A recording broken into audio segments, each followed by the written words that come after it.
సామాన్యమైన వ్యక్తి కాదు. వేదవ్యాసునికి నలుగురు శిష్యులు ప్రధానంగా ఉన్నారు. వైశంపాయనుడు, పయుడు, సుమంతుడు, జయంతి. వ్యాసుడు 4 వేదాలను వివరించి ఒక్కొక్క వేదాన్ని మీరు లోకానికి తీసుకువెళ్ళండి అని చెప్పి ఒక్కొక్క వేదాన్ని ఒక్కొక్క శిష్యుడికి ప్రదానం చేసినాడు. దాంట్లో సామవేదాన్ని పరిపూర్ణంగా వేదవ్యాసుల ద్వారా నేర్చుకున్నటువంటి మహనీయుడు జయంతి, సామాన్యుడు కాదు. వేదవ్యాస భగవానుడు 18 పురాణాలు రచించిన తర్వాత ఇంకా ఈ ప్రపంచానికి ఇంకా అద్భుతమైనటువంటి సేవ చేయాలి, ఇంకా జ్ఞానాన్ని పంచాలి. ఎంత పరిపూర్ణమైనటువంటి దయ ఉన్నది వేదవ్యాసునికి అంటే ఎందుకోసం రాసినాడు పురాణాలు? ఆస్కార్ అవార్డుల కోసము ఇప్పుడు రాసినటువంటి కవిత్వాలు ఉన్నాయి. మెప్పు కోసం కవిత్వం రాయలేదు ఆయన.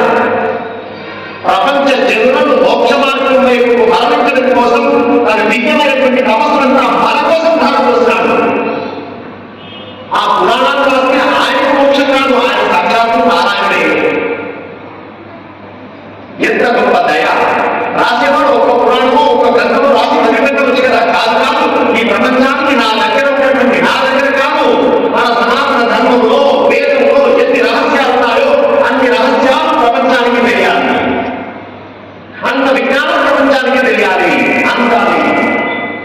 అనేటువంటి పరమ కరుణతో అందుకే జగద్గురు స్థానం ఆక్రమించిన వాడు వేదవ్యాసుడు. ఆషాఢ శుద్ధ పౌర్ణమి గురు పౌర్ణమిగా ఇప్పటికీ మనం అసలు బాగా ఆలోచిస్తే వాల్మీకి వేదవ్యాసుడు లేకుంటే ప్రపంచానికి మోక్షమే లేదు. ప్రపంచానికి మోక్షం సంపాదించుకునే ఉపాయమే లేదు. వాల్మీకి రామనామం ఇచ్చాడు, వ్యాసుడు కృష్ణనామం ఇచ్చాడు. రామకృష్ణ అనుకుంటే బతుకులు ఉన్నాం మనం. ఈ రెండు నామాలు ఇచ్చింది ఎవరు? వాళ్ళ భిక్ష కాదా? అందుకోసమే వ్యాసోత్తిష్టం చేస్తాము. వ్యాసుడు ముట్టుకోనటువంటి సబ్జెక్టు లేదు ఈ ప్రపంచంలో కూడా. ఈ జగత్తంతా వ్యాసుడు మొదలుపెట్టిందే, వ్యాసుడు యొక్క సాహిత్యం నుంచి మొదలుపెట్టిందే. కొత్తగా ఎవరు సాహిత్యం రాసినా అది కొత్తదని కాదు, సైన్యాన్నే. జైమిని మహర్షి వేదవ్యాసుడు యొక్క ప్రత్యక్ష శిష్యుడు, పరోక్ష శిష్యుడు కాదు, ఇండైరెక్ట్ డిసిపుల్ కాదు, డైరెక్ట్ ఫాలోయర్, ప్రత్యక్ష శిష్యుడు. సామవేదం అవసరం పట్టినటువంటి మహాభావుడు. ఆయన కూడా వ్యాసుడు 18 పురాణాలు రాసి మహాభారతాన్ని రచించాడు. మహాభారతం 18 పురాణాల్లో చెప్పబడలేదు. ఎందుకోసం అన్నారు? పురాణం అనడానికి ఒక ప్రత్యేకమైనటువంటి లక్షణాలు ఉంటాయి. నేను కూడా ఒక పుస్తకం రాశానంటే దానికి ఒక పురాణం పేరు పెట్టినా అంటే కుదరదు.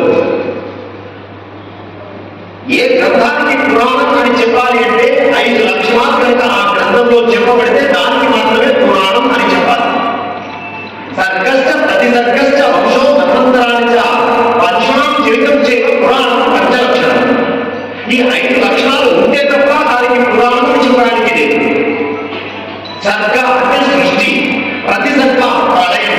సృష్టి ఎలా ప్రారంభమవుతున్నది, ప్రళయం ఎలా జరుగుతున్నది, ప్రళయంలో ఉండే పరిస్థితి ఏంటి, సృష్టి ప్రారంభంలో ఉన్న పరిస్థితి ఏంటి, అలాగే ఈ సృష్టి ప్రళయం మధ్యలో ఉండేటువంటి అనేక వంశాలు, ఆ వంశాల యొక్క చరిత్ర, ఇవన్నీ కూడా కూలంకషంగా ఏ గ్రంథంలో అయితే చెప్పబడతాయో ఆ గ్రంథానికి మాత్రమే పురాణం అని చెప్పాలి. కానీ మనం రాసినటువంటి ప్రతి గ్రంథానికి పురాణం అని చెప్పుకోవడానికి వీలేదు. 18 పురాణాలు రాసిన తర్వాత మహాభారతం రచించినాడు వేదవ్యాసవాడు. కారణం ఏంటన్నారు? ఈ 18 పురాణంలో చెప్పినటువంటి విషయమే మళ్ళీ మహాభారతంలో చెప్పినాడు. కానీ దాంట్లో కుటుంబ కథను నేపథ్యంగా పెట్టుకొని ఈ 18 పురాణాల సారాన్ని మళ్ళీ ఒక గ్రంథంగా చెప్పన్నాడు. ఏమిటి 18 ఉంటే చదవడం కష్టం కదా, ఒకటి ఉంటే సరిపోతుంది కదా అనుకునేటువంటి వాళ్ళు కూడా ఉంటారు అని చెప్పి ఆ 18ని మళ్ళీ ఒక్కటిగా చేసినాడు. అందుకే 1,00,000 శ్లోకాలు అయిపోయినాయి మహాభారతం. వ్యాసుడు మహాభారతం రాసిన తర్వాత ఈ జైమిని మా గురువుగారు భారతం రాశారు కదా, నేను కూడా భారతం రాస్తాను అని ఆయన కూడా భారతం రాయడం ప్రారంభించినాడు. జైమిని భారతం అని ఉన్నది. దాన్ని పిలవిన భద్రుడు జైమిని భారతాన్ని తెలుగులో రచించాడు పద్యరూపకంగా. వేదవ్యాసానికి తెలిసింది ఇలా నేను రాసింది సరిపోయినా, నేను రాసిందే చాలా భారతం అయిపోయింది, మహాభారతం అయిపోయింది, మళ్ళీ భూమంతగా మొదలు పెట్టినామా, అయినా దీంట్లో కొత్తది ఉన్నది, చెప్పిందే చెప్పడం తప్ప. అసలు నేను రాసేటప్పుడే ఒక ప్రతిజ్ఞ చేసి వ్యాసుడు భారతం రాసేటప్పుడు ధర్మేచ అర్థేచ కామేచ మోక్షేచ బలదృశమ యదిహాస్తి తదన్యత్ర యజ్ఞాస్తి తద్వచన్. నేను చెప్పబోయేటువంటి, నేను రాయబోయేటువంటి మహాభారత గ్రంథంలో ఏదైనా ఒక విషయం లేదు అంటే మీకు ప్రపంచంలో ఏ గ్రంథంలో ఆ విషయం కనబడదు. అంత అథెంటిక్ గా నిర్ణయించుకుని రాసిన గ్రంథం మహాభారతం. అందుకే భారతం పంచమ వేద, 5వ వేదం మహాభారతం. ఇంత గొప్పగా నేను రాసిన తర్వాత మళ్ళీ నువ్వు రాసినావా అనేసరికి రాసినటువంటి భాగం చదివిన తర్వాత, విన్న తర్వాత నాకు కొన్ని సందేహాలు కలుగుతున్నాయి. భారతం మీద ఉండేటువంటి సందేహాల పరంపర మిగతా ఏ గ్రంథం మీద కూడా లేదండి. నాకు కూడా కొన్ని సందేహాలు కలుగుతున్నాయి. ఈ సందేహాలకు సమాధానాలు మీ ద్వారా తెలుసుకుందామనుకుంటున్నాను. ఆయన అన్నాడు, ఎట్లాగో మొదలు పెట్టావు కదా గ్రంథం మొదలు పెట్టాలంటే అన్ని తెలిసే మొదలు పెట్టాలి. నువ్వే చదువుకుంటావు గ్రంథం రాశా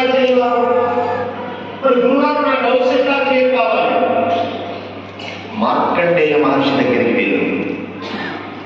మార్కండేయ మహాపురాణం ప్రారంభమవుతున్నది భారత విషయముతో, అందుకోసమే చెప్పడం జరుగుతున్నది అంతా. మార్కండేయ మహాపురాణం ప్రారంభం మహాభారతంతో లింక్ అయి ఉన్నది. మహాభారతంతో లింక్ అయి ఉన్నది. దయచేసి ఛాయలు ఇక్కడ ఎవరు చూపిస్తున్నాను, బయటికి వెళ్ళి తాగిరండి. హరే రామ రామ రామ హరే హరే, హరే కృష్ణ కృష్ణ కృష్ణ హరే హరే, హరే రామ రామ రామ హరే హరే, హరే కృష్ణ కృష్ణ కృష్ణ హరే హరే.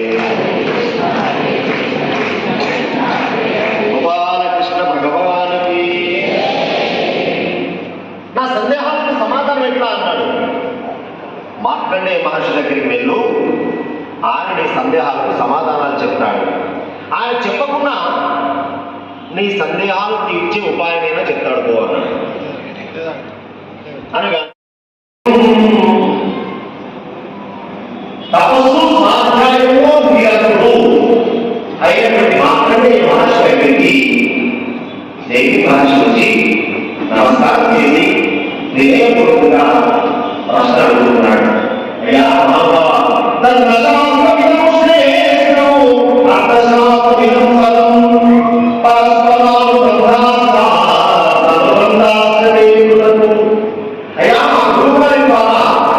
నేను మహాభారతం విన్నాను, ఏదో నా పరిశ్రమలోకి ఉందనేను నిన్ను వినాలని ప్రయత్నం చేసినాను, కానీ నాకు కొన్ని సందేహాలు.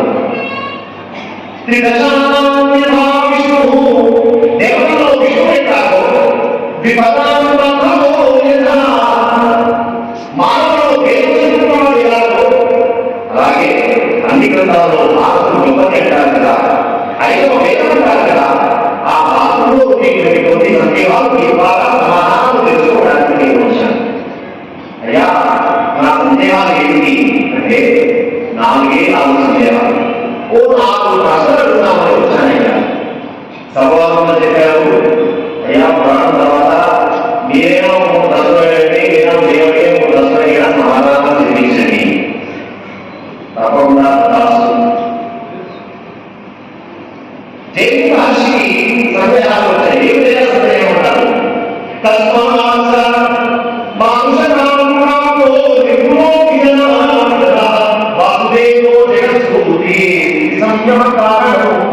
మొదటి ప్రశ్న, ఎప్పుడు కానీ జ్ఞానం ప్రశ్నగా ప్రారంభమవుతుంది.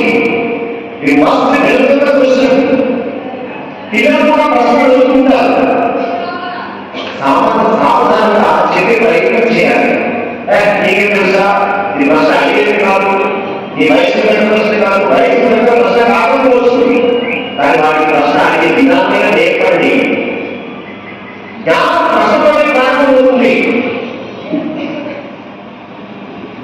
అర్జునుడు ప్రశ్నిస్తే కదా భగవద్గీత శాస్త్రం పుట్టింది.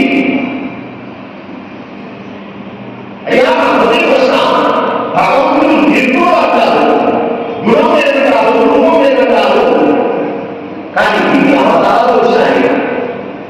భగవంతుడు నిర్గుణ సగుణ, నిరాకారుణ సాకార.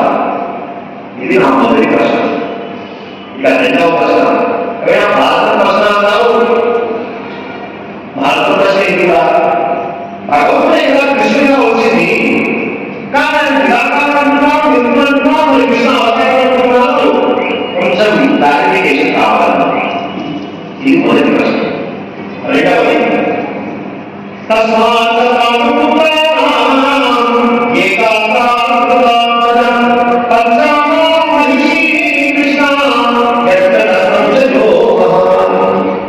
ఇది చాలా పెద్ద ప్రశ్న. ఇప్పటికీ కూడా ప్రపంచంలో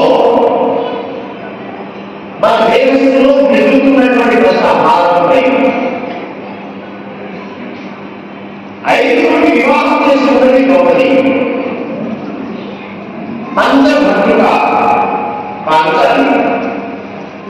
ఇది ఏకాగ్రత. ద్రౌపది అరుంధతి అహల్య సీత దమయంతి తథా పతివ్రతల లిస్టులో కూడా ద్రౌపది పేరు. ఇది ఎట్లా అర్థం చేస్తుంది? ఇది రెండవ ప్రశ్న. ఇక మూడవది దేశం బ్రహ్మహత్యాయ బలదేవో మహాబల తీర్థయాత్ర ప్రసంగేన కర్మచక్రే హలాయుధ. హలాయుధుడు నాగరి ఆయుధంగా కలిగేవాడు బలరాముడు అంటే అలియాస్ కృష్ణ ప్రజలు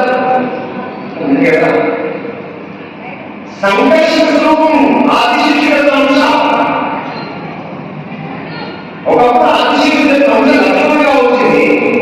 అంతేకాని స్వామి వచ్చారంటే పెట్టాలంటే బయలుదేరాలంటే స్వామి సేవకు